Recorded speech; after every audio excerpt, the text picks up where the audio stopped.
తాకట్లో ఉన్న బంగారాన్ని విడిపించి ఆ రోజున మార్కెట్ ధర కట్టి మిగిలిన డబ్బును మీకు అందిస్తుంది Kommuri gold.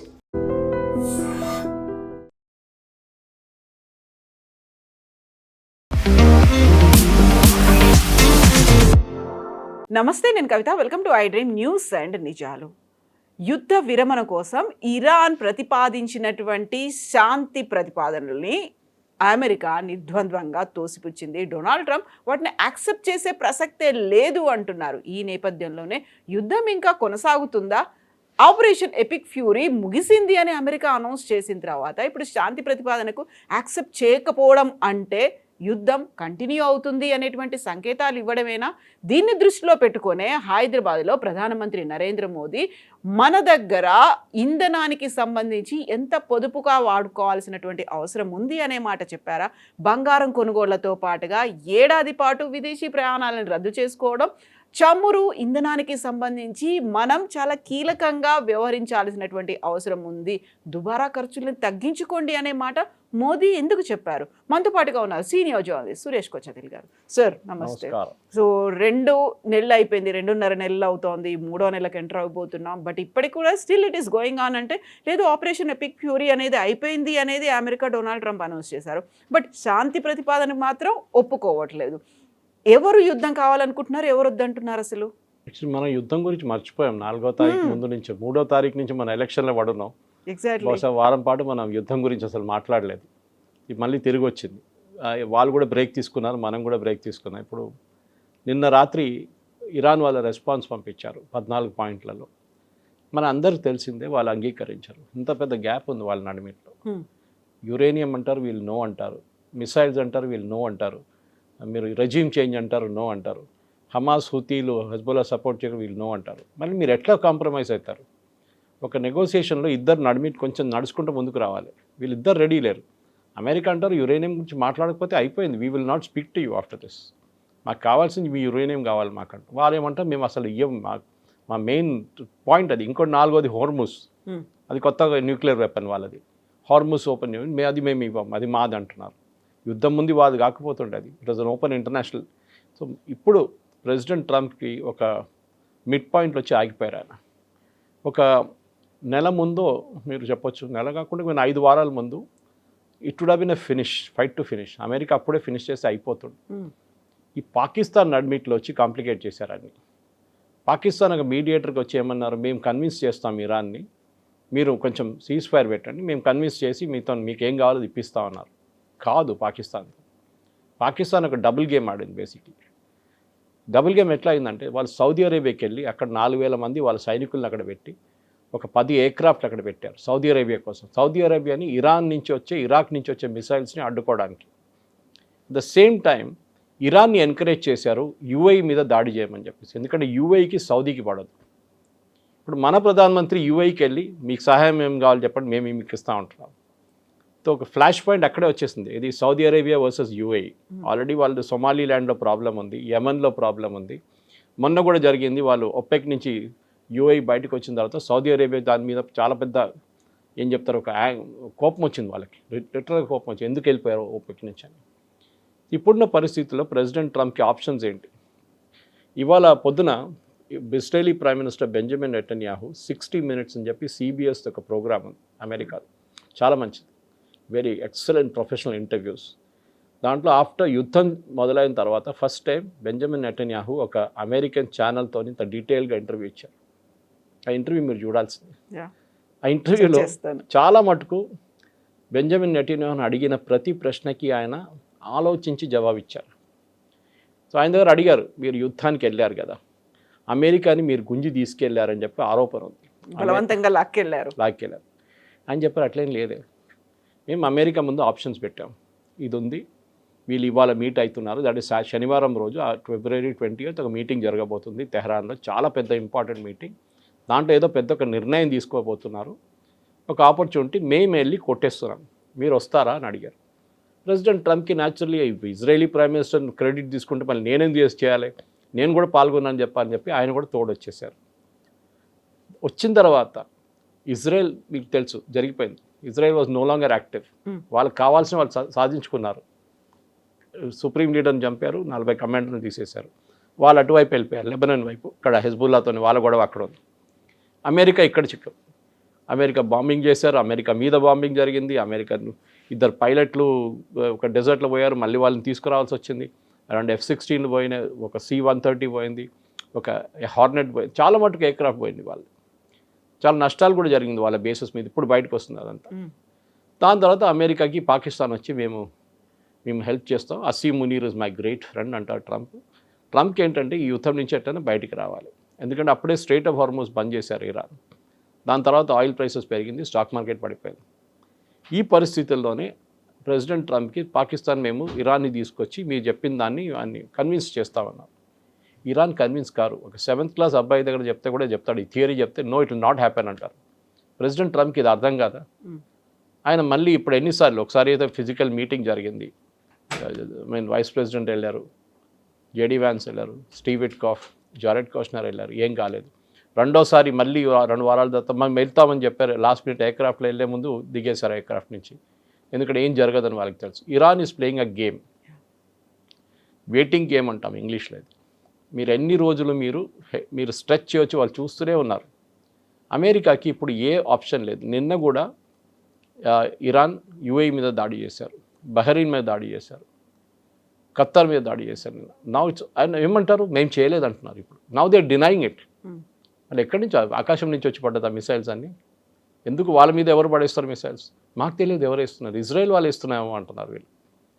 So this is the logic. ఇప్పుడు అమెరికా ఇప్పుడు ఆపరేషన్ ఎపిక్ ఫ్యూరీ అనేది వాళ్ళు మీకు తెలిసిందే, they have close that war. American Congress approval రాలేదు 60 రోజుల్లో. సో వార్ పవర్స్ యాక్ట్ కింద వాళ్ళు ఇంకా యుద్ధం ముందుకు తీసుకెళ్ళలేరు. సో మార్కో రూబియో కూడా అనౌన్స్ చేశారు, సెక్రటరీ ఆఫ్ స్టేట్, దట్ యుద్ధం అయిపోయింది. Now we're doing freedom, operation freedom. ఆ షిప్స్ని బయటికి తీసుకెళ్ళడం చేస్తున్నాం మేము. ఓకే, అది కూడా ఆగిపోయింది. 2 రోజుల తర్వాత మళ్ళీ దాన్ని కూడా ఆపేస్తున్నాం అని చెప్పి ప్రెసిడెంట్ ట్రంప్ మళ్ళీ పాకిస్తాన్ చెప్పారు మేము ఆపేస్తున్నాం. అది there was no reason to stop it. ఎందుకు ఆపారో ఎవరికి అర్థం కావట్లేదు. సో సౌదీ అరేబియా వాళ్ళ బేస్ మాకు ఇవ్వలేదని కొంచెం రూమర్స్ వచ్చింది. ప్రెసిడెంట్ ట్రంప్ నిరాకరించారు. తర్వాత సౌదీ అరేబియా అన్నారు, no we're allowing our base to be used, వాళ్ళ ఎయిర్క్రాఫ్ట్ ఏదైనా యూజ్ చేసుకోవచ్చు. ఇప్పుడు ఒక స్టేటస్ కోకి వచ్చేసారు. సో బెంజమిన్ నెతన్యాహు దగ్గర ఇది అడిగారు, మీ ఎండ్ ఆబ్జెక్టివ్ ఏంటి యుద్ధం నుంచి అంటే, ఒకటి ఆ రెజ్యూమ్ అక్కడ ఉండకూడదు, రెండోది వాళ్ళ చేతిలో ఉన్న యురేనియం మేము తీసుకుపోతాం. ఒకసారి రెజ్యూమ్ అక్కడ లేకపోతే హెజ్బుల్లా, హమాస్, హూతీలు మేము చూసుకుంటాం. ఓకే, వాళ్ళకి వచ్చిన సాయుధాలు, వాళ్ళకి వచ్చిన డబ్బులన్నీ ఆగిపోతుంది. రెండోది యురేనియం తీసుకెళ్ళిపోతే మాకు న్యూక్లియర్ థ్రెట్ ఉండదు, వీఆర్ హ్యాపీ. దీని తర్వాత మేము we can leave for hour cells అని చెప్పి. ఇది ప్రెసిడెంట్ ట్రంప్కి అర్థం కావట్లేదు. ఎందుకంటే ఆయన ఇప్పుడు ప్రాబ్లం ఏంటి, ఆయన ఇప్పుడు బాంబ్ చేయాలంటే బాంబ్ చేయలేరు, he cannot do the bombing. అందుకే ఎపిక్ ఫ్యూరీ ఆగిపోయింది. సో ఇవాళ పొద్దున కూడా అడిగారు, మీరు ఏం చేయబోతున్నారంటే, you watch, I let you know అన్నారు. సో బహుశా ఏం జరగబోతుందంటే, ఇజ్రాయెల్ బాంబ్ వేస్తారు ఇరాన్ మీద, స్పెసిఫిక్ టార్గెట్స్. వాళ్ళ దాంట్లో 11 ఐడెంటిఫైడ్ టార్గెట్స్ లాస్ట్ టైం కొట్టలేదు. దాంట్లో this foreign minister, president and speaker of parliament ఉన్నారు. ఎందుకంటే నెగోషియేట్ చేయడానికి ఎవరైనా ఉండాలి కదా అని చెప్పి ఆపేశారు అమెరికా. బహుశా ఈ టార్గెట్ ఇప్పుడు ఈసారి కొడతారు వాళ్ళు. కొట్టిన తర్వాత they will only go for extended టార్గెట్స్కి వెళ్తారు. ఇంకా వాళ్ళ మళ్ళీ పవర్ ప్లాంట్స్ కానివ్వండి, మిగతా దాన్ని కొట్టేస్తారు. ఇరాన్ ఏం చేస్తారంటే ఇమ్మీడియట్గా అమెరికన్ అసెట్స్ మీద కొడతారు వాళ్ళు. అంటే దుబాయ్, UAEలో ఉన్న assets, Qatar, Bahrain, Kuwait, Oman, Saudi Arabia, ఇక్కడ ఉన్న అసెట్స్ మీద ఇరాన్ మిసైల్స్ కొడతారు. ఆల్రెడీ వాళ్ళు మొదలు పెట్టారు. ఇవాళ పొద్దున వార్నింగ్ కూడా ఇచ్చారు, మా మీద దాడి జరిగితే మేము అమెరికన్ అసెట్స్ ఎక్కడ ఉందో అక్కడ కొడతాం మేము, అరబ్ కంట్రీస్లో, గల్ఫ్ కంట్రీస్లో, అన్ని ఆ చుట్టుపక్కల ఉన్న దేశాల్లో. మూమెంట్ దాట్ హ్యాపెన్స్, అమెరికాకు ఒక ఎక్స్క్యూజ్ వచ్చేస్తుంది. వాళ్ళ చట్ట ప్రకారం వాళ్ళ అసెట్స్ మీద, అంటే వాళ్ళ ఎయిర్క్రాఫ్ట్ ఉండొచ్చు, వాళ్ళ ల్యాండ్ బేస్ ఫోర్సెస్ ఉండొచ్చు, వాళ్ళ బేస్లు ఉండొచ్చు, దేని మీదైనా ఎవరైనా దాడి చేస్తే అమెరికా కెన్ హిట్ బ్యాక్. అప్పుడు యుద్ధం కాదు, అది సెల్ఫ్ ప్రొటెక్షన్ కోసం చేస్తున్నాం. అమెరికా ఒక ఎక్స్క్యూజ్గా వాడుకుంటారు. ఫస్ట్ ఇజ్రాయెల్ని పంపిస్తారు, వాళ్ళు బాంబ్ చేసిన తర్వాత వీళ్ళు రిటర్న్ బాంబ్ చేసిన అమెరికా చేస్తారు మళ్ళీ. దాంతో బహుశా it will be the end of the war. యుద్ధం చాలామందికి ప్రాబ్లం క్రియేట్ చేస్తుంది, ఈవెన్ మన దేశానికి కూడా ప్రాబ్లం క్రియేట్ చేస్తుంది. ఇప్పుడు ఫస్ట్ కొన్ని వారాలు మనం అడుగున్నాం బాగానే, కానీ now it's stretching on us also. ప్రతి దేశం, మీరు మిడిల్ ఈస్ట్ నుంచి మీరు సౌత్ ఈస్ట్ ఏషియాకి వెళ్ళండి, జర్మనీ చూసుకోండి, ఫ్రాన్స్ చూడండి, ఆస్ట్రేలియా, న్యూజిలాండ్, అన్ని దేశాల్లో it is reached a point. వాళ్ళకి ఫ్యూయల్ లేదు, వాళ్ళ ఇన్ఫ్లేషన్ పెరిగింది, అట్ ద బంక్లో వాళ్ళ ఆయిల్ ప్రైసెస్ డబుల్ అయిపోయింది. మన దగ్గర ఒక పైసా కూడా పెంచలేదు ఇక్కడ ఎన్ని రోజులు. ఎల్పిజి కమర్షియల్ పెంచారు కానీ డొమెస్టిక్ ఇప్పుడు కూడా సబ్సిడైజ్ ఎలిమెంట్లో ఉంది. అది 23 రూపాయలు పెట్రోల్ లాస్ట్లో అమ్ముతున్నారు, 32 లీటర్ రూపాయల డీజిల్ లాస్ట్లో అమ్ముతున్నారు. ఎన్ని రోజులు? పెట్రోలియం కంపెనీ కూడా వాళ్ళు తట్టుకోలేరు. వాళ్ళు పబ్లిక్ లిమిటెడ్ కంపెనీ, వాళ్ళు షేర్ హోల్డర్స్ ఉన్నారు. స్టాక్ ఎక్స్చేంజ్కి వెళ్ళి రిపోర్ట్ చేయాలి వాళ్ళు మన నష్టాలు ఎంత వస్తుంది అనేది. సరే గవర్నమెంట్ కొంచెం మటుకు అడుగున్నారు, వాళ్ళ కస్టమ్స్ డ్యూటీ తగ్గించాలంటే చేశారు బాగానే. కానీ ఎన్ని రోజులు? ఈ యుద్ధం ఎప్పుడు ఆగుతుంది మనకి ఎవరికి తెలియట్లేదు. అండ్ ప్రెసిడెంట్ ట్రంప్కి ఏమో మిడ్ టర్మ్ పోల్స్ వస్తుంది, ఆయనకి అది టెన్షన్ ఉంది. సో నెక్స్ట్ ఆర్ యా పార్ అంటారు హిందీలో, అది బహుశా నెక్స్ట్ ఈ వారంలో నెక్స్ట్ వీక్లో తెలిసిపోతుంది. సో తేల్చుకోవడానికి అయితే సిద్ధపడ్డాయి, బట్ ఆ ఇంపాక్ట్ అనేది ప్రపంచ దేశాల మీద పడింది. మన దాకా రాలేదు, ఇప్పటిదాకా మనం ధరల్ని పెంచలేదు, కాకపోతే మనం కంట్రోల్డ్గా ఉండాల్సినటువంటి అవసరం ఉంది. వర్క్ ఫ్రమ్ హోమ్ని ఆప్షన్ని మీరు ఆప్ట్ చేసుకోండి, ఆర్ఎల్స్ పబ్లిక్ ట్రాన్స్పోర్ట్ని యూజ్ చేసుకోండి, కార్ పూలింగ్ని చేసుకోండి, అనవసరమైనటువంటి ఖర్చులు పెట్టకండి, 1 year పాటు బంగారాన్ని కొనకండి. ఇవన్నీ చెప్పడం అంటే are we going to face అయిన ఒక ఫైనాన్షియల్ క్రైసిస్ ఏమన్నా మన మీద పడబోతోందా? మోదీ ఎందుకని హైదరాబాద్కు వచ్చినప్పుడు ఆ మాట మాట్లాడారు? మోదీ గారు 2 సంవత్సరాల తర్వాత వచ్చారు, 2024 టేక్ ఓవర్ చేసిన తర్వాత వచ్చారు వెళ్ళారు, కానీ ఒఫీషియల్ విజిట్ ఏం చేయలేదు. అందులో కూడా ఆయన ఇక్కడికి వచ్చాడు అంటే పొలిటికల్గా ఏదో ఉండబోతోంది. After Bengal next target is Telangana and Punjab అని చెప్పిన తర్వాత దానికి పొలిటికల్గా ఏదో ఉంటుందేమో, కార్యకర్తల కోసం మాట్లాడతారేమో అనుకుంటే ఇక్కడ నుంచి దేశ ప్రజలకు ఒక సంకేతాన్ని సందేశాన్ని ఎందుకు ఇచ్చారు అసలు? కోర్స్ ఆయనకు ఒక ఎక్స్క్యూజ్ ఉండాలండే దానికోసం. సో హైదరాబాద్కి వచ్చిన తర్వాత ఇప్పుడు ఒక రివ్యూ లాగా ఆయన ఆల్మోస్ట్ ఎంత ఇప్పుడు ఆల్మోస్ట్ 8 to 10 weeks అవుతుంది, 10 to 12 weeks అవుతుంది యుద్ధం. ఫిబ్రవరి 28 తారీఖు మొదలైంది. So March, April and we're in May 10th. So technically ఒక 70 రోజులు అని చెప్పొచ్చు. 70 రోజులు ఒక యుద్ధం జరిగిన తర్వాత దాని ఇంపాక్ట్ ఏముంటుంది? ప్రతి దేశం మీద ఇంపాక్ట్ ఉంది. ఆస్ట్రేలియాలో ప్రాబ్లం ఉందని చెప్పాను చూడండి నేను, entire Europe is suffering. Inflation అన్ని ప్లేసెస్లో ఇన్ఫ్లేషన్ పెరిగిపోయింది, జీడిపి పడిపోయింది. మన దగ్గర కూడా ఉంటుంది ఇంపాక్ట్, ఉండదని కాదు. కానీ మోదీ గారు ఏమంటున్నారు, మన దగ్గర కొన్ని ప్రాక్టికల్ సొల్యూషన్స్ ఉంది విచ్ మనం కోవిడ్ టైంలో ఉపయోగించాం. కోవిడ్ టైంలో అఫ్కోర్స్ ఎవరు బయటికి వెళ్ళలేదు, సో ఫ్యూయల్ కన్సంప్షన్ దారుణంగా పడిపోయింది. నాలాంటి వాళ్ళు రోడ్డు మీద తిరిగారు అప్పుడు మీడియా కోసం.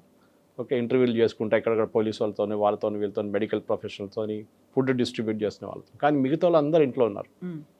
సో వర్క్ ఫ్రమ్ హోమ్ మొదలు పెడదాం వేర్ ఎవర్ పాసిబుల్. స్కూల్ అయితే ఎట్లయినా క్లోజ్ ఉంది, అట్లీస్ట్ జూన్ 1st week దాకా క్లోజ్ ఉంటుంది. కావాలంటే ఒక 2 వారాలు ఎక్స్టెండ్ చేసుకోవచ్చు, పెద్ద ప్రాబ్లం ఏం లేదు దాంట్లో. కాకుండా మిగతా ఏం చేయాల్సి వస్తుంది? ఒకటి, ఈ side use metro, public transport use చేయండి, ఎక్కడైతే మెట్రోలు ఉన్నాయో అక్కడ యూజ్ చేయండి. ఇంకోటి ఆయన అన్నారు cooking oil consumption, which is very interesting. Cooking oil consumption దీనికంటే ముందు కూడా చెప్పారు ఆయన ఈ మాట. ఎందుకంటే మనం కుకింగ్ ఆయిల్ అనుకుంటాం మన దేశంలో తయారవుతుంది అనుకుంటాం, ఐటీసీ కానీ ఫ్రీడమ్ ఆయిల్ కానీ మిగతా కంపెనీలు కానీ వీళ్ళందరూ మన దగ్గర ధారా వాళ్ళ అంటాంటిది ఇక్కడ తయారవుతుంది. Correct, they are made here, crushed here, కానీ దాని సీడ్స్ బయట నుంచి వస్తాయి. ఫర్ ఎగ్జాంపుల్ సన్ఫ్లవర్ సీడ్స్ కూడా మన దగ్గర ప్రొడక్షన్ చాలా తక్కువ, మనం యూక్రెయిన్ నుంచి తెచ్చుకుంటాం. మనం దానికోసం యూక్రెయిన్ యుద్ధం మొదలైనప్పుడు సడన్గా సన్ఫ్లవర్ ఆయిల్ రేట్స్ 220 రూపాయలకి వెళ్ళింది. తర్వాత మనం ఇంకా సోర్సెస్ నుంచి తెచ్చుకున్నాం, తగ్గింది అప్పుడు రేటు. ఈ same Malaysian palm oil Malaysia నుంచి తెచ్చుకుంటాం మనం, ఇక్కడ ఫైన్ ప్రోడక్ట్ మనం తయారు చేస్తాం దాన్ని. So we have to cut down అన్న మోదీ గారు చెప్పారు, హెల్త్ కోసం కూడా మంచిదే అది. మీరు ఆయిల్ కొంచెం తక్కువ యూజ్ చేయండి. మన ఆయిల్ చాలా ఎక్కువ యూజ్ చేస్తాం, ఎస్పెషలీ మన తెలుగు కుకింగ్లో అయితే పైన ఒక లేయర్ ఆఫ్ ఆయిలే ఉంటుంది దానికి. దేశం కోసం మాత్రమే కాదు దేహం కోసం కూడా అనే మాట. సో అదొక మెయిన్ రీజన్ అదొకటి. సో వర్క్ ఫ్రమ్ హోమ్ అనేది ఒక ఐడియల్ సొల్యూషన్. యాక్చువల్లీ కోవిడ్ తర్వాత మీకు తెలిసిందే చాలా మటుకు కంపెనీలో ఒక హైబ్రిడ్ మోడల్కి వచ్చేసారు. వాళ్ళకు కూడా తెలిసిపోయింది, అందరూ ప్రతిరోజు రావక్కర్లేదు. 4 రోజులు పని చేస్తే 2 రోజులు రావచ్చు, లేకుంటే 3 days and 2 days 5-day week ఉన్న వాళ్ళకి you can come on hybrid model. బహుశా కొంతమంది దానికి వెళ్ళిపోతారు, మళ్ళీ హైబ్రిడ్ మోడల్కి వెళ్ళి. ఎందుకంటే నేను ఇవాళ పొద్దున కూడా రోడ్ మీద వస్తున్నాం, ఇంటికాడ నుంచి ఇక్కడ స్టూడియోకి వస్తున్నప్పుడు మొత్తం ట్రాఫిక్ జామ్ ఎక్కడ చూసినా అక్కడ. అంటే ప్రజలు వినట్లేదు అసలు. మేబీ దాని ఇంపాక్ట్ కొన్ని రోజుల తర్వాత వస్తుంది. నేనైతే I'm all for cutting down అని ఒక చిన్న రేషనింగ్ చేయాల్సిందే. ఎందుకంటే అంతమంది రోడ్డు మీద తిరగక్కర్లేదు, కానీ తిరుగుతున్నారు. ఎందుకంటే పెట్రోల్ ఉంది కదా, డీజిల్ ఉంది కదా, నింపేసి ఫుల్ ట్యాంక్ కొట్టేసుకుంటూ తిరుగుతున్నారు వాళ్ళందరూ. కానీ తగ్గించాల్సింది, మొదటిగా ఇదే చెప్పారు. ఇంకోటి ఆయన చాలా మటుకు చెప్పారంటే అంటే ఒక సెల్ఫ్ డిసిప్లిన్ ఉండాలి ఈ టైంలో అని చెప్పారు. అది ఫస్ట్ టైం చెప్పినప్పుడు చెప్పారు కూడా, డిసిప్లిన్ కోవిడ్ టైంలో ఎట్లా డిసిప్లిన్ మెయింటైన్ చేయాలి, డిసిప్లిన్ ఉండాలని చెప్పారు. ఇక్కడ ఉన్న ప్రజలకి మన దగ్గర అది పెద్ద ఒక ప్రాబ్లం, సెల్ఫ్ డిసిప్లిన్ అనేది మన దగ్గర లేదు. కానీ యుద్ధంలో ఉన్న ఇంపాక్ట్ గురించి మాట్లాడుతున్నారు, ఫారిన్ ఎక్స్చేంజ్ గురించి, బంగారం గురించి చెప్పారు. బంగారం కొనక్కర్లేదు, 1 సంవత్సరం పాటు బంగారం కొనకండి అని చెప్పారు. పొద్దున్న నుంచి దాని మీద రియాక్షన్లు వస్తున్నాయి. బంగారం షాప్ వాళ్ళు ఏడుస్తున్నారు, స్టాక్ మార్కెట్ బహుశా నేను చూడలేదు, పడిపోయింది. That is impact immediate, that reaction is there anyway. So బంగారం ఎందుకు కొనొద్దు అంటున్నారు, దానికి కారణాలు ఉన్నాయి. ఒకటి, జస్ట్ లైక్ ఆయిల్, ఇది కూడా మనం బయట నుంచి తెప్పించుకోవాల్సింది 100%. మన దగ్గర చాలా తక్కువ ఉంది ప్రొడక్షన్ బంగారంది. సో బయట నుంచి తెప్పించుకుంటున్నప్పుడు న్యాచురలీ ఫారిన్ ఎక్స్చేంజ్ యూజ్ అవుతుంది. మన దగ్గర 700 బిలియన్ ఉందని చెప్తున్నారు, చెప్పాను చూడండి. అది మనం ఒక సంవత్సరం పాటు 2 సంవత్సరాలు కూడా నడిపించుకోవచ్చు. ఫ్రెష్ ఫ్లోస్ వస్తూనే ఉంటుంది మనకి. కానీ ఎన్ని రోజులు? సో కొంచెం తగ్గించుకోండి. ఆఫ్కోర్స్ ఎవరికైనా ఇంట్లో పెళ్లి ఉన్నప్పుడు లేకుండా దాన్ని కొంటారు ఎట్లయినా. కానీ యాజ్ అన్ ఇన్వెస్ట్మెంట్ ఆప్షన్ ఇప్పుడు కొనకండి. యాక్సిడెంట్స్ కొనట్లేదు ఎవరు, ఎందుకంటే రేట్ అంత పెరిగింది. ఇప్పుడు everybody is waiting for the rate to come down. So అంత కొనట్లేదు. సో బంగారం కొనకండి ఇప్పుడు. నెక్స్ట్ ఒక పాయింట్ ఏం చెప్పారంటే, ఇంటర్నేషనల్ హాలిడేస్ కొంచెం తగ్గించండి. డెస్టినేషన్ వెడ్డింగ్స్ పెట్టుకోకండి. ఇక్కడ ముందు కూడా చెప్పారు, కానీ ఈసారి చాలా క్లియర్గా చెప్పారు. ఈవెన్ ఇంటర్నేషనల్ హాలిడేస్ తగ్గించండి. ఫారిన్ ఎక్స్చేంజ్ మన దగ్గర చాలా మటుకు ఖర్చు అవుతుంది దానికి. ఈవెన్ డెస్టినేషన్ వెడ్డింగ్ కూడా మీరు లక్షల ఖర్చు పెడతారు బయట. You use dollars like crazy. మీరు ఇక్కడ పెళ్లి పెట్టుకోండి, ఇండియాలో వెకేషన్ చేసుకోండి, మీకు ప్రాబ్లం ఉండదు. ఐ థింక్ ఇది హోలిస్టిక్గా చూస్తే ఒక సెన్సిబుల్ సజెషన్. దాంట్లో అన్ని 100% ఇంప్లిమెంటేషన్ అవుతుందంటే కాదు. గవర్నమెంట్ ఎవరిని ఆపలేరు. మీరు బంగారం షాప్కి వెళ్ళకూడదు, బంగారం షాప్ బంద్ చేద్దామంటే అది కూడా కాదు. That economy has to run also. అది కూడా నడవాలి కదా. ఎంతోమంది దాని మీద బతుకుతున్నారు. జ్యువెలరీ అమ్మడం ఒకటే కాదు, జ్యువెలరీ డిజైన్ చేసేటోళ్ళు చాలామంది ఉన్నారు. ఓకే, దాంతో ఒక వర్క్ స్కిల్ ఉన్న వాళ్ళు చాలా తక్కువ. ఇప్పుడు తగ్గు వస్తున్నారు. ఇప్పుడు వాళ్ళకు ఉద్యోగం ఉండాలి. Yes, short term pain, long term gain అంటమ్మా. ఇది షార్ట్ టర్మ్ పెయిన్ ఇది. సో గతంలో కూడా వికసిత్ భారత్ గురించి చాలా ఎక్కువగా గొప్పగా చెప్పుకుంటూ వచ్చారు. ఇప్పుడేమో సడన్గా మా వోకల్ ఫర్ లోకల్ అనే మాట, గ్లోబల్గా ఉన్నటువంటి లగ్జరియస్ బ్రాండ్స్ ఏవైతే ఉన్నాయో వాటన్నిటిని కొనకండి, లగ్జరీస్ని తగ్గించుకోండి అని ఈ చెప్పడం ఒకవైపు అయితే, ఆర్థిక సంక్షోభం మనకేమైనా రాబోతోందా? నిజంగా ఆయిల్ సంక్షోభం, క్రైసిస్ అనేది మన దగ్గర ఉందా? దాన్ని బయటపడడానికి మనకి ఇండైరెక్ట్గా ఇండికేషన్స్ ఇస్తున్నారా? మొన్నటిదాకా రిసోర్సెస్ బాగా ఉన్నాయి, మన దగ్గర నిల్వలు ఉన్నాయి, స్టోరేజ్ కెపాసిటీ ఇంత ఉంది, 2 నెలలు కావచ్చు, 75 రోజుల పాటు మనకు అవైలబుల్గా ఉంటాయి, ఇన్ని చెప్పిన తర్వాత ఆల్ ఆఫ్ ది సడన్ ఒకేసారి ఉన్నట్టుండి చెప్పాడు, మీరు అన్నింటినీ కట్ డౌన్ చేసుకోండి. మనం నెత్తిన ఏదైనా రుద్దుతున్నారా, లేకుంటే మనం గమనించలేంది, మనకు అర్థం కాంది ఏదైనా మోదీ మనకు చెప్పే ప్రయత్నం చేస్తున్నారా? మోదీ గారు 8 గంటలకు రాలేదు, అది చాలా పెద్ద అడ్వాంటేజ్. నైట్ మిక్రో అని రాలేదు, 8 o'clock అనగానే అందరికి భయం వేస్తుంది, మళ్ళీ ఏదో జరగబోతుంది. ఎస్, ఒక బెల్ట్ టైట్నింగ్ ఎక్సర్సైజ్ ఉండాల్సింది, దాంట్లో డౌట్ లేదు. ఎందుకంటే చాలా మటుకు మిగతా దేశాలు చూస్తూ నేర్చుకోవాలి. ఒక శ్రీలంకని చూడండి, కంప్లీట్లీ బ్యాంక్రప్ట్. పాకిస్తాన్ 2 వారాలు కావాల్సిన ఆయిల్ కూడా వాళ్ళ దగ్గర కొనలేరు వాళ్ళు. ఇటు నేపాల్, బంగ్లాదేశ్, అన్ని దేశాలు సఫర్ అవుతున్నారు. నార్త్ మిడిల్ ఈస్ట్ కాకుండా మీరు అటువైపు చూడండి. You look at south east Asia, Indonesia, Malaysia, అన్ని దేశాలు, ఎవ్రీబడీ ఈజ్ సఫరింగ్. ఎందుకంటే అందరికీ ఇదే ప్రాబ్లమ్స్. మనకున్న ప్రాబ్లం వాళ్ళకు కూడా ఉందన్నమాట. కానీ మనం because we are 5th or 6th largest, ఇప్పుడు 4 కాదు, ఇప్పుడు 5కి వెళ్ళిపోయాం మనం. కానీ population wise we're the 2nd largest importer of crude. China తర్వాత మనమే ఉంటాం. సో మనం న్యాచురల్లీ మనకు కొంచెం బెల్ట్ టైట్నింగ్ చేసుకోవాలి. మోదీ గారు ఎలక్ట్రిక్ కార్స్ గురించి మాట్లాడారు, చాలా ఇంపార్టెంట్. ఇది ఒక ఐడియల్ ఆపర్చునిటీ. ప్రతి క్రైసిస్ ఒక ఆపర్చునిటీ క్రియేట్ చేస్తుంది. డిమానిటైజేషన్ రాగానే డిజిటల్ పేమెంట్స్ వచ్చింది, అందరు నవ్వారు ఆ టైంలో. ఏంటి డిజిటల్ పేమెంట్స్? చిదంబరం గారు చెప్పారా, కూరగాయలు అమ్ముతున్న ఆమెకి ఏం తెలుసు డిజిటల్ పేమెంట్, ఆమెకి ఏముంటుంది బ్యాంక్ అకౌంట్, ఎక్కడ ఇంటర్నెట్ అన్నారు. ఇప్పుడు ఏం జరుగుతుంది? ఎవరు కూడా పర్సనల్ డబ్బులు పెట్టుకుంటూ తిరగట్లేదు, చాలా తక్కువ. Everybody's on digital mode.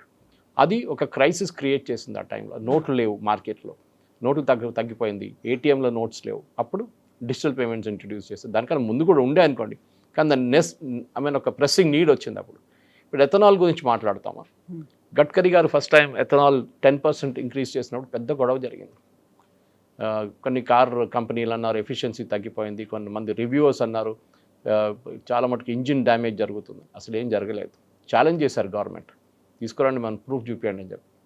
Basically ఏం జరిగిందంటే, గల్ఫ్లో ఉన్న ఆయిల్ కంపెనీస్ ఒక క్యాంపెయిన్ నడిపించారు. మనకు తెలిసింది OPEC అని చెప్పి, మనం చూసాము. ఇప్పుడు OPEC దగ్గర PR ఆర్మ్ ఉంది, వాళ్ళు చాలా డబ్బులు ఖర్చు పెడతారు. Just like world gold council అని ఒకటి ఉంది. ఈ బంగారం అమ్మే దేశాలు అంటే సౌత్ ఆఫ్రికా లాంటి దేశాలు, దాని దుబాయ్ లాంటి ట్రేడింగ్ ఉన్న దేశాల్లో ఒక పెద్ద లాబీ ఇది వరల్డ్ గోల్డ్ కౌన్సిల్. వాళ్ళే మన ధన్తేరాస్ తయారు చేశారు. ధన్తేరాస్లో బంగారం కొనడం కాన్సెప్ట్ వాళ్ళ దగ్గర నుంచి మొదలైంది. సెంటిమెంట్ లాగా చూపించిందాన్ని. World gold council president, India ప్రెసిడెంట్ని నేను కలిసాను ఒకసారి, ఇప్పుడు కాదు, నేను టైమ్స్ ఆఫ్ ఇండియాలో పనిచేసిన టైంలో. ఆయన ఓపెన్గా చెప్పారు నాకు, ఆఫ్ ద రికార్డ్, సురేష్ గారు ఇది ఒక marketing strategy Dhanteras. I'm just taking it of the main discussion కాదు, కానీ బంగారం గురించి మాట్లాడడం ఇది రావాలి. ఇది మా స్ట్రాటజీ. మా స్టేల్ ఫ్లాట్ అయిపోతుంది మా సేల్స్ అంతా. పెంచుకోవడానికి మేము ఒక ధన్తేరస్లో బంగారం కొనాలని చెప్పి ఒక కాన్సెప్ట్ తీసుకొచ్చి అది క్లిక్ అయింది. క్యాంపెయిన్ నడిపించాం, కోట్లు ఖర్చు పెట్టాం మేము అని. ఎనీవే నేను ఓపెక్ గురించి ఇక్కడికి వస్తున్నాను, ఎందుకంటే ఓపెక్ వాళ్ళు క్యాంపెయిన్ నడిపించారు. దాని తర్వాత గడ్కరీ గారు దాన్ని 20% చేశారు ఎథనాల్ని, ఎస్పెషల్లీ న్యూ కార్స్లో అది యూజ్ చేసుకోవచ్చు. పెద్ద గొడవ దాని కూడా. మళ్ళీ ఇప్పుడు ఆయన 100% అంటున్నారు. అప్పుడు ఆలోచించండి, ఇండియన్ రైల్వేస్ వాళ్ళ కంప్లీట్ డీజిల్ లోకోమోటివ్స్ని ఎలక్ట్రిక్ చేసినప్పుడు ఎంత పెద్ద గొడవ జరిగింది ఆ టైంలో. ఇండియాలో అది లేదు, ఇండియాలో ఎలక్ట్రిసిటీ లేదు, ట్రైన్ నడిమిట్లు ఆగిపోతుంది, అది ఇదని చెప్పి పెద్ద ఏమైనా జరిగిందంటే ఏం జరగలేదు. Everything got converted to electric. మీరు బిలీవ్ చేయరు, ఇక్కడ కొంత యూనివర్సిటీస్ ఉన్నారు మన హైదరాబాద్లోనే, వాళ్ళ మెయిన్ కిచెన్స్ హాస్టల్ కానీ మిగతా దానికి మొత్తం ఎలక్ట్రిక్ చేసుకున్నారు లాస్ట్ 1 monthలో. ఎట్లా చేశారు? ఇంగ్లీష్లో అంటారు necessity the mother of invention అని. ఎగ్జాక్ట్లీ. ఓకే, మీకు క్రైసిస్ వచ్చినప్పుడు అప్పుడు మీరు ఆలోచిస్తారా ఇది ముందెందుకు ఆలోచించలేదు ఇది. దాన్ని సోలార్ కనెక్ట్ చేస్తున్నారు ఇప్పుడు. సో ప్రతి దానికి ఒక ఆపర్చునిటీ. సో మోదీ గారు అదే చెప్పారు, యూస్ ఎలక్ట్రిక్ వెహికల్స్. మనం చూస్తున్నాం సెంట్రల్ గవర్నమెంట్ ఇచ్చే ఫండ్స్తోని కొంటున్న బస్సులు కూడా చూస్తున్నాం సిటీలో. ప్రతి సిటీలో వాళ్ళు ఇస్తారు 600-500 బస్సులు ఇస్తారు, అన్నీ ఎలక్ట్రిక్ ఇస్తారు. ఇప్పుడు they are not giving non electric vehicles, diesel buses ఇవ్వట్లేదు, అసలు ఫండింగ్ ఇవ్వట్లేదు. ఇది కూడా ఒక ideal opportunity. Let us use it no, there ఏం ప్రాబ్లం లేదు. కానీ మన దగ్గర ఒక రిలక్టెన్స్ ఉంటుంది. మన దేశం ఎందుకు ప్రాబ్లం ఏముంది, పెట్రోల్ ఫుల్ ట్యాంక్ కొట్టించుకుంటే ఏమవుతుంది. మన ఒక బెల్ట్ టైట్నింగ్ ఇట్లాంటి క్రైసిస్ వచ్చినప్పుడే మన దేశంలో ఒక డిసిప్లిన్ మెయింటైన్ చేసుకున్నాను. కోవిడ్ టైంలో యాక్చువల్లీ చాలా టఫ్గా గవర్నమెంట్ చేయాల్సి వచ్చింది. నాకు గుర్తుంది, నేను బయట తిరుగుతున్నప్పుడు చాలామందిని పోలీసు వాళ్ళు డిటైన్ చేశారు. ఒకరిని అక్కడ మిలిటరీ డైరీ ఫామ్ రోడ్ దగ్గర చూశాను, వాడిని పట్టుకున్నారు పోలీసు వాడు. సో మేము కూడా ఇంటర్వ్యూ చేస్తున్నాం అక్కడ. ఆ టైంలో మా కెమెరామెన్ మైక్ తీసుకెళ్ళి ఇచ్చాడు ఆయనకి పట్టుకోని చెప్పి. వాడు దగ్గర అడిగాం, నువ్వు ఎందుకు రోడ్డు మీదకి వచ్చానంటే ఎంతమంది తిరుగుతున్నారు రోడ్డు మీద చూడడానికి నేను వచ్చానంట. ఆలోచించండి, అట్లాంటి ఒక యాటిట్యూడ్ మన దగ్గర ఉంది. మెట్రోలో వెళ్ళమంటే అంటాడు, నా ఇంటి పక్క నుంచి వెళ్ళాలి మెట్రో, నా ఇంటి ముందు నుంచి వెళ్ళాలి, నేను ఎక్కడ దిగాలి అక్కడ మా కంపెనీ ముందు మెట్రో స్టేషన్ ఉండాలంట. అది కాదు. You learn from people of Mumbai. వాళ్ళు ఎంత కష్టపడి ఆ ట్రైన్లో వెళ్తారు. ఫస్ట్ వాళ్ళు 1 కిలోమీటర్ నడుచుకుంటూ వెళ్తారు, బస్సు తీసుకుంటారు, మళ్ళీ స్టేషన్ దిగుతారు, మళ్ళీ ఆ ట్రైన్ తీసుకుంటారు, మళ్ళీ వాళ్ళ ఆఫీస్కి బస్సు తీసుకుంటారు. They are like that. ఇప్పుడు ఆఫ్ కోర్స్ ఊబర్ వచ్చింది అనుకోండి, కానీ ఆ టైంలో బస్సులే ఉండే, BEST బస్సెస్. ఆ డిస్ట్రిక్ట్ మనకు ఆ ప్రాబ్లం ఇది లేదు. MMTS యూసేజ్ చూడండి చాలా తక్కువ, 40,000 మంది యూజ్ చేస్తున్నారు.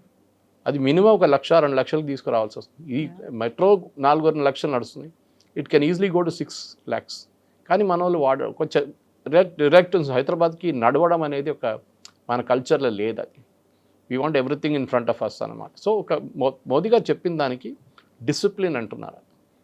కోవిడ్ని ఎగ్జాంపుల్గా కోట్ చేశారు. So definitely foreign exchange save చేయాల్సిందే.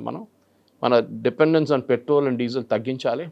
పైప్ న్యాచురల్ గ్యాస్ చూడండి, ఇది ఇప్పుడు రాబోయే అన్నిటికంటే పెద్ద రెవల్యూషన్. ఇది మనం ఊహించలేము, అంత పెద్ద రెవల్యూషన్ రాబోతుంది. All kitchens of commercial kitchens, ఇప్పుడు నేను ఎలక్ట్రిక్ చెప్పాను చూడండి, అట్లానే ప్రతి కమర్షియల్ కిచెన్కి రెస్టారెంట్ కానివ్వండి, ఇండస్ట్రియల్ క్యాంటీన్స్ కానివ్వండి, కాలేజ్ స్కూల్ క్యాంటీన్స్ కానివ్వండి, ఏదైనా రోడ్ సైడ్ డాబాలు కానివ్వండి, అందరు PNGకి రావాల్సిందే.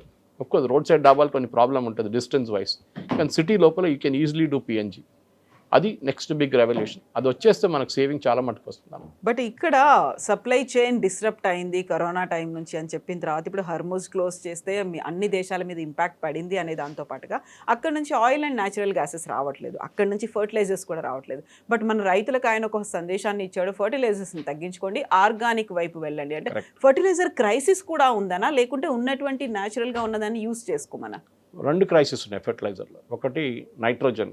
Nitrogen is a by product of crude oil. ఈ క్రూడ్ ఆయిల్ అంటే మనం ఫస్ట్ డీజిల్ పెట్రోల్ అనుకుంటాం, దాని తర్వాత LPG అనుకుంటాం. క్రూడ్ ఆయిల్లో చాలా మటుకు బై ప్రోడక్ట్స్ ఉన్నాయి. ఒక్కొక్క ప్రాసెస్లో డిస్టిల్ చేస్తూ వస్తున్నప్పుడు ఒక్కొక్క ప్రోడక్ట్ వస్తుంది. ఒక డిస్టిలింగ్ ప్రాసెస్లో పెట్రోల్ వస్తుంది, దాని తర్వాత డీజిల్ వస్తుంది, కెరసిన్ వస్తుంది, ఎయిర్ టర్బైన్ ఫ్యూయల్ వస్తుంది. చాలా మటుకు డిఫరెంట్ ఫ్యూయల్స్ ఉన్నాయి, compress natural gas and LPG. దాని తర్వాత మీథేన్, నైట్రోజన్, ప్రొపేన్, ఇట్లాంటి గ్యాసెస్ వస్తుంది. సో మనం అదని మర్చిపోతాం. We're only looking at the top bracket. మీకు MRI మిషన్స్ నడిపించాలంటే చాలా మటుకు మన దగ్గర ఆగిపోయి ఉండే MRI మిషన్, ఎందుకంటే దాని మ్యాగ్నెట్స్ ఉంటుంది చూడండి చుట్టూ, ఇట్ గెట్స్ హీటెడ్ అప్, చాలా హీట్ అయిపోతుంది అది యూజ్ చేసేటప్పుడు. దాన్ని కూల్ చేయడానికి మీథేన్ యూజ్ చేస్తారు. అది లేకుండే చాలా రోజు ఆగిపోయింది సప్లై, ఖతార్ వైపు నుంచి వస్తుండే అది, ఇట్ స్టాప్ టోటలీ. ఇప్పుడు మళ్ళీ రిటర్న్ ఇంకొక సోర్స్ నుంచి తెప్పించుకుంటున్నాం మనం. కానీ ఆలోచించండి, మనం అనుకుంటాం బాటిల్స్ లేవు ఇప్పుడు. ఇప్పుడు బియర్ కంపెనీ వాళ్ళు అడుగుతున్నారు మా దగ్గర బాటిల్ ఏం చేయమంటారని, ప్లాస్టిక్లో అమ్మొచ్చా అని అడుగుతున్నారు. ప్లాస్టిక్ బాటిల్ కూడా మెటీరియల్ లేదు. Every part is associated with petroleum. దాని బై ప్రొడక్ట్స్ చాలా ఉంటుంది. సో ప్రతి దానికి ఇప్పుడు చూడండి రేట్లు పెరుగుతుంది. దాన్ని మళ్ళీ ఎవరు బ్లేమ్ చేస్తారు? మీరు మోదీ గారిని బ్లేమ్ చేస్తారు, ఎవరు బ్లేమ్ చేస్తారు? Because middle east war is impacting everybody. ఈ యుద్ధం అనేది మన ప్రెసిడెంట్ ట్రంప్కి ప్రాబ్లం లేదు. అమెరికా వాళ్ళ ఫ్యూయల్ వాళ్ళు ప్రొడ్యూస్ చేసుకుంటాం, మనకి ప్రాబ్లం ఉంది. కానీ అక్కడ కూడా రేట్ పెరిగింది. అట్ ద బంక్ వాళ్ళకి $2 నుంచి $4కి వెళ్ళిపోయింది పర్ గ్యాలన్. ఇప్పుడు వాళ్ళు కూడా కోపం ఉంది అక్కడ అమెరికాలో కూడా చాలా మటుకు ప్రజలకి. మన దగ్గర గవర్నమెంట్ మనకి కుషన్ చేసుకున్నారు ఇప్పుడు దాకా, ఎక్సెప్ట్ ఫర్ కమర్షియల్ ఎల్పిజి. కానీ ఏదో ఒక రోజు ఇది కూడా పెరుగుతుంది. కానీ మనం కన్జంప్షన్ తగ్గించుకుంటే we can cut down our cost and then look for alternatives. PNG వస్తే మనం ఎల్పిజి కట్ చేసుకోవచ్చు కంప్లీట్గా. అది గవర్నమెంట్ ప్రపోజల్ అన్నమాట.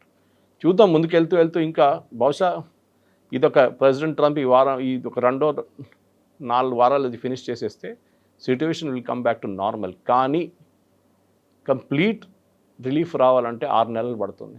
అన్ని ఎక్స్పర్ట్స్ అందరు చెప్తున్నారు ఈ యుద్ధం రేపు ఆగితే కూడా 6 నెలలు పడుతుంది. ఇది ఇంపాక్ట్ ఎందుకంటే ఖతార్లో ఉన్న గ్యాస్ ఫెసిలిటీస్ని కొట్టారు ఇరాన్, సౌదీ అరామ్కోని కొట్టారు. అరామ్కో చీఫ్ అన్నారు 1 billion barrels of oil has been lost in this war అని. ఈ ఏం చెప్తారు 4 + 4 8 + 2 10 వారాల్లో we have lost 1 billion barrels of oil supply. లోకంకి వెళ్ళలేదు ఎక్కడికి. సో అది సముద్రంలో పారబోస్తున్నారు అనేది కూడా ఇప్పుడు వస్తుంది. దిస్ వీ టాక్డ్ అబౌట్, మీకు గుర్తుంటుంది ఎగ్జాక్ట్లీ. కర్గ్ ఐలాండ్ నిండిపోతే ఏం చేస్తారు? మనం ఓవర్ హెడ్ ట్యాంక్ లాగా లీక్ అవుతుందా అని అడిగాం. అదే జరుగుతుంది. ఇరాన్ అంటున్నారు మీరు ఏం పోతే మాది పోయింది అంతే కదా. వాళ్ళు సముద్రం ఎన్విరాన్మెంట్ మీద కూడా ఎఫెక్ట్ పడుతుంది. సూసైడ్ మెంటాలిటీ ఉంది వాళ్ళకి. మేము పోతాం మిమ్మల్ని కూడా తీసుకెళ్తాం మీ తోడు ఆ తోడు. సో వాళ్ళ ఫిషెస్ పోతుంది, వాళ్ళ ఫిషర్మెన్కి ప్రాబ్లం ఉంటుంది అక్కడ. కానీ ఖతార్కి ప్రాబ్లం ఉంటుంది, కువైత్కి ప్రాబ్లం ఉంటుంది, బహ్రెయిన్కి ప్రాబ్లం ఉంటుంది. ఇరాన్ పట్టించుకోవట్లేదు. మీరు అనుమతించట్లేదు మా షిప్స్ని, మేము కొట్టేస్తాం మేము. ఇది జరుగుతుంది. ఇప్పుడు ఏమంటున్నారు కొత్తగా, ఏ దేశమైనా మా మీద శాంక్షన్స్ పెట్టారో, not just US, Britain, France వీళ్ళందరూ శాంక్షన్స్ పెట్టారు. ఆ దేశాల మీద కూడా మేము వాళ్ళ షిప్స్ మీద కూడా మేము దాడి చేస్తాం. So it's expanding horizontally. ఇప్పుడు ఆపాలంటే ఇరాన్ని కొట్టాల్సిందే, there is no other option. అక్కడున్న రెజీమ్ని కొట్టిపడేస్తే కొత్త రెజీమ్ రావచ్చు, లేకుంటే at least some kind of regime అక్కడ వస్తుంది. కానీ ఇది ఎక్కువ రోజులు నడవాలి. ఫస్ట్ క్లియరెన్స్ చేయాలంటే స్ట్రైట్ ఆఫ్ హార్మస్. అది చేయాలంటే ఇరానియన్ రెజీమ్ని కొట్టాల్సి వస్తుంది. ఆ ఇరాన్ రెమినెంట్స్ మస్కిటో ఫ్లీట్ అని ఒక ఫ్లీట్ ఉంది అక్కడ, చిన్న బోట్లు, ఆ కర్గ్ ఐలాండ్ వైపు నుంచి ఇక్కడ దాకా కషమ్ ఐలాండ్ దాకా, అది మొత్తం కొట్టాల్సి వస్తుంది వాళ్ళు. సో దానికోసం ఇప్పుడు బ్రిటన్ ఒక వార్షిప్ పంపిస్తున్నారు, ఫ్రాన్స్ పంపిస్తున్నారు. బహుశా వాళ్ళు కూడా they will also get in to action. ఎందుకంటే వాళ్ళు కూడా తెలిసిపోయింది, వాళ్ళ మీద కూడా ఇంపాక్ట్ ఉంది ఇప్పుడు, చాలా మటుకు ఇంపాక్ట్ ఉంది. సో సప్లై చైన్ మీద ఇంపాక్ట్ పడింది, ప్రపంచ దేశాలన్నీ పెంచాయి, మనం పెంచలేదు అని చెప్పినప్పుడు కూడా ఇప్పుడు వినిపిస్తున్నటువంటి వార్తలు ఏంటంటే May 20th తర్వాత పెట్రోల్ అండ్ డీజిల్ రేట్స్ విపరీతంగా పెరగబోతున్నాయి. దానికి సంబంధించే ఇలాంటి ఒక అలర్ట్ మెసేజ్ అనేది. విపరీతంగా పెరగదు. ఇప్పుడు నష్టాలు ₹20 ఉందండి, ₹22-23 ఉంది. మనం అన్ని ఆయిల్ కాంట్రాక్ట్స్ మనది లాంగ్ టర్మ్ కాంట్రాక్ట్స్ ఉంటుంది. మనం రేపటి కోసం ఇవాళ కొనం. మీరు స్ట్రాటజిక్ పెట్రోలియం రిజర్వ్స్ గురించి చెప్పారు కవిత గారు. మనకి 65 రోజుల్లో స్ట్రాటజిక్ పెట్రోలియం రిజర్వ్స్ ఉంది. మనం ఫస్ట్ ఆల్మోస్ట్ 30 రోజుల స్ట్రాటజిక్ రిజర్వ్స్ మనం వాడుకున్నాం. ఇంకా 30 రోజులు అక్కడ ఉంది. చైనా దగ్గర 220 రోజులది ఉంది. వాళ్ళు కూడా హాఫ్ వాడుకున్నారు. ఎందుకంటే ఎస్పెషలీ స్ట్రైట్ ఆఫ్ హార్మోస్ బంద్ చేసిన తర్వాత వాళ్ళ మొత్తం సప్లై ఎక్కడి నుంచి వస్తుండే, రష్యా నుంచి, ఇరాన్ నుంచి మేజర్ సప్లైస్ ఉండే వాళ్ళకి. ఇప్పుడు రష్యా ఒకటే ఉంది వాళ్ళకి, ఇరాన్ ఇవ్వట్లేదు ఆయిల్. ఇరాన్ ఆయిల్ బయటకు రాలేకపోతుంది. బహుశా ఇప్పుడు బీజింగ్లో మీటింగ్ జరగబోతుంది, ప్రెసిడెంట్ సమిట్ ఒకటి ఉంది, Xi Jinping and president Trump. దాంట్లో ఏమైనా నిర్ణయం రావచ్చు. అది ఇంకోటి, ప్రెసిడెంట్ ట్రంప్ అక్కడ ఉన్నప్పుడు బాంబింగ్ జరిగితే దానికన్నా పెద్ద ఎంబారాస్మెంట్ ఇంకేం ఉండదు. సో ఆయన వెళ్ళే ముందో వచ్చిన తర్వాతనే ఇది జరుగుతుంది. ఆయన చైనాలో ఉన్నప్పుడు బహుశా ఈ బాంబింగ్ జరగదు. అదొక డిప్లొమాటిక్ ఇన్సిడెంట్ అయిపోయింది. మీకు గుర్తుండదు, మోదీ గారు ఇజ్రాయెల్లో ఉన్నారు February 26. ఆయన ఇండియాకి వచ్చిన తర్వాత బాంబింగ్ జరిగింది. So that maybe it's a coincidence, but జరిగింది అట్లనే. సో ఇది కూడా అంతే జరుగుతుంది. సో చైనా దీంట్లో ఒక పెద్ద రోల్ ప్లే చేస్తున్నారు. ఎందుకంటే ఆయుధాల పార్ట్ బెంజమిన్ నెటన్యాహు 60-minute ఇంటర్వ్యూలు అన్నారు, what role did China play అంటే వీ నో ఇట్ అన్నారు. తర్వాత ఆ క్వశ్చనర్ ఆ ఇంటర్వ్యూ కొంచెం కూడా ప్రెస్ చేసి అని అన్నారు, ఎస్ వాళ్ళు మిసైల్స్కున్న పార్ట్స్ సప్లై చేస్తారు ఇరాన్కి, మాకు తెలుసు, మేము ఎక్కడ కొట్టాలి అక్కడ కొడతాం మేమని చెప్పారు ఆయన. సో ఈ యుద్ధం ఇప్పుడు ఒక హారిజాంటల్ స్కోప్లో ఎక్స్పాండ్ అయిపోతున్నప్పుడు మనం గుర్తుపెట్టుకోవాల్సింది ఒకటి, ఇజ్రాయెల్ ఒక స్పెసిఫిక్ స్ట్రాటజీతో వెళ్ళారు. వాళ్ళు మీరు యుద్ధం బంద్ చేస్తే కూడా వాళ్ళు బాంబ్ చేస్తారు ఇరాన్ని, అక్కడున్న రెజీమ్ వెళ్ళేదాకా, వాళ్ళు న్యూక్లియర్ సరెండర్ చేసేదాకా. మన దగ్గర పెరుగుతాయంటారా? సో అక్కడికి వస్తున్నాను నేను. ఒక 22 రూపాయలు ఇప్పుడు ఇంటర్నేషనల్ మార్కెట్లో పెరిగింది మనకి ఇంపాక్ట్. దాన్ని కుషన్ చేయాలంటే గవర్నమెంట్ ఒకవైపు స్టేట్ గవర్నమెంట్స్ వాళ్ళ వ్యాట్ కట్ చేయొచ్చు. విపరీతంగా వ్యాట్ ఛార్జ్ చేస్తారు ఇక్కడ. మన దగ్గర possibility Telangana is one of the highest. Karnataka తక్కువ ఉండే, ఇప్పుడు కర్ణాటక కూడా పెంచారు ఒక 3 నెలల ముందు. వాళ్ళు డబ్బులు తక్కువ పడ్డదని చెప్పి వాళ్ళ దగ్గర ఫ్రీబీ స్కీమ్స్ ఇచ్చిన తర్వాత. ఒకటి వ్యాట్ తగ్గించవచ్చు, రెండవది కస్టమ్స్ డ్యూటీ తగ్గించవచ్చు, మూడోది అట్ ద బంక్ 3-5 రూపాయలు పెంచవచ్చు నా అంచనా. ఇది maybe it will be more, maybe it will be less, but as far as possible government దీన్ని కొంచెం ముందుకు తీసుకురావడానికి ట్రై చేస్తారు. ఎందుకంటే లాస్ట్ 3 సంవత్సరాల్లో పెట్రోలియం కంపెనీస్ చాలా ప్రాఫిట్స్ వాళ్ళు వాళ్ళు దే మేడ్ ఇనఫ్ మనీ, వాళ్ళు సంపాదించుకున్నారు. ఆ ప్రాఫిట్స్ వాళ్ళు ఇప్పుడు వాడుకుంటున్నారు. గవర్నమెంట్ ఆయిల్ బాండ్స్, చిదంబరం గారి టైంలో ఆయిల్ బాండ్స్ ఇష్యూ చేశారు, అది కూడా బహుశా చేయొచ్చు. దట్ విల్ అగైన్ ఎకానమీ మళ్ళీ బాగుపడితే ఆ ఆయిల్ బాండ్స్ మనం ఈజీగా మనం ట్రేడ్ చేసుకోవచ్చు అని గవర్నమెంట్ ఒక స్ట్రాటజీ ఉండొచ్చు. కానీ నేను అనుకుంటాను ఒక మైనర్ ఉంటుంది, అంత పెద్ద మార్పు రాదు. అండ్ మోదీ గారు ఇంకో మెయిన్ పాయింట్ చెప్పారు, మీరు ట్రక్స్ వాడడం మానేసేయండి, పార్సెల్స్ ఇది మీరు రైల్వేలో పంపేయండి అన్నారు. That's a major point. Even రైల్వేలో రోల్ ఆఫ్ అని చెప్పే కాన్సెప్ట్ ఉంది. ట్రక్స్ ఎక్కించుకుంటారు, చాలా డిస్టెన్స్ ఆల్మోస్ట్ 2000 కిలోమీటర్ తీసుకెళ్ళి అక్కడ ఇంకో పాయింట్లో డ్రాప్ చేస్తారు వాళ్ళు. సో వాళ్ళ ఈ ట్రావెల్ టైం రెడ్యూస్ అవుతుంది. ఇంకోటి వాళ్ళ rough and wear and tyres diesel వాడడం తక్కువైపోతుంది. సో ఇది కూడా చేయాల్సి వస్తుంది. సో ఐ థింక్ ఓవరాల్ మీరు ఒక మార్పు చూస్తున్నారు. అదే టైంలో ట్రక్స్ ఆపలేము మనం, అది ఒక పెద్ద బిజినెస్, అది ఫైనాన్సింగ్ ఉంది దాంట్లో, ట్రక్ వాళ్ళ డ్రైవర్ వాళ్ళ ఉద్యోగం ఉంటుంది, క్లీనర్ ఉంటుంది, వాళ్ళది ఉంటుంది. ట్రక్ బిజినెస్లో టోటలీ స్టాప్ చేయలేం. అండ్ చాలా ఇంటీరియర్ ఏరియాస్లో ట్రక్సే వెళ్తుంది. సో కానీ ఎక్కడో ఒక బెల్ట్ టైట్నింగ్ జరగాల్సిందే. మోదీ గారు బేసిక్లీ ఒక డిబేట్ స్టార్ట్ చేశారు. Good thing, let us debate. మనం ఇప్పుడు వాళ్ళు చూసిన టైమ్స్ ఆఫ్ ఇండియాలో రెసిడెంట్స్ అసోసియేషన్ వెల్కమ్ చేశారంట. ఇప్పుడు నేను అది డీటెయిల్గా కార్ పూలింగ్ గురించి అంతా మాట్లాడుతూ ఇట్స్ ఎ గుడ్ మూవ్ అంతే. కానీ ప్రాబ్లం ఎక్కడ వస్తుందంటే, నేను నా కార్లు వెళ్తున్నారు, ఇంకో ఇద్దరు నేను ఎందుకు ఎక్కించుకోవాలని చెప్పి కాన్సెప్ట్. కానీ కోవిడ్ టైంలో తర్వాత చేశారు కదా మీరు, సో ఇప్పుడు కూడా చేయొచ్చు మనం. లెట్ us see ఒక మెచ్యూర్ నేషన్గా మనం బిహేవ్ పాజిటివ్ సైడే చూడాలి. ఎస్ ఉండాలి. దానికి బంగారం కొనకూడదని చెప్తే మోదీ గారు షాప్ బంద్ చేయమని చెప్పలేదు కదా, మీరు వెళ్ళి కొనండి కావాలంటే, కానీ ట్రై అండ్ అవాయిడ్ ఇట్.